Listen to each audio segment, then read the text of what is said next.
সেলিনা হায়াত আইভী 2011 সালে city corporation ঘোষণার পর নারায়ণগঞ্জ নগরীর প্রথম মেয়র।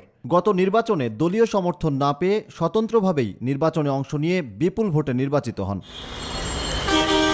পেরিয়েছে 5টি বছর, আবারও সিটি কর্পোরেশন নির্বাচনের তফসিল ঘোষণা করেছে নির্বাচন কমিশন।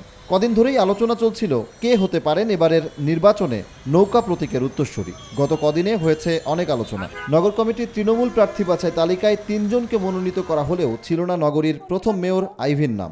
তবে শুক্রবার সেলিনা হায়াত আইভীর হাতেই নৌকা প্রতীক তুলে দেয় আওয়ামী লীগ। দলীয় মনোনয়ন পেয়ে আবারও নির্বাচিত হওয়ার আশাবাদ আইভীর। নগর আওয়ামী লীগে কোনো বিভক্তি নেই উল্লেখ করে সাধারণ মানুষের সমর্থনে আসন্ন সিটি কর্পোরেশন নির্বাচনে জয়ী হওয়ার আশাবাদ তার। আমি তৃণমূলকে সাথে নিয়ে মাঠে নামবো। তৃণমূল সবসময় আমার সাথে ছিল। আওয়ামী লীগ একটি এমন দল যে দলের মধ্যে বিশাল বড় একটি দল, সেখানে প্রতিযোগিতা থাকবে, নেতৃত্বের প্রতিযোগিতা থাকবে, কিন্তু তৃণমূলে কিন্তু কখনোই কোন দল বা দলাদলি থাকে না। দেশের প্রতিটি রাজনৈতিক দল তাদের প্রার্থী বাছাইয়ের ক্ষেত্রে খুবই সতর্ক অবস্থানে। এরই মধ্যে প্রার্থী ঘোষণা করেছে বড় রাজনৈতিক দল আওয়ামী লীগ, কিন্তু আরেকটি বড় রাজনৈতিক দল বিএনপি এখনও অপেক্ষা করছে। সরকার আর নির্বাচন কমিশনের বিরুদ্ধে নানা অভিযোগ তাদের।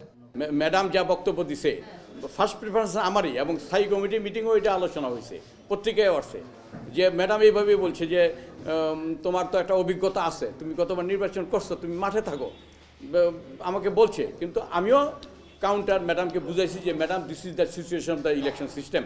তফসিল ঘোষণার পর থেকেই নারায়ণগঞ্জের রাজনৈতিক মহল ও সাধারণ মানুষের মধ্যে আলোচনার কেন্দ্রে সিটি কর্পোরেশন নির্বাচন।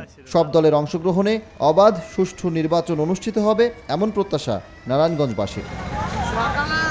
সজল দাস, নিউজ 24, নারায়ণগঞ্জ।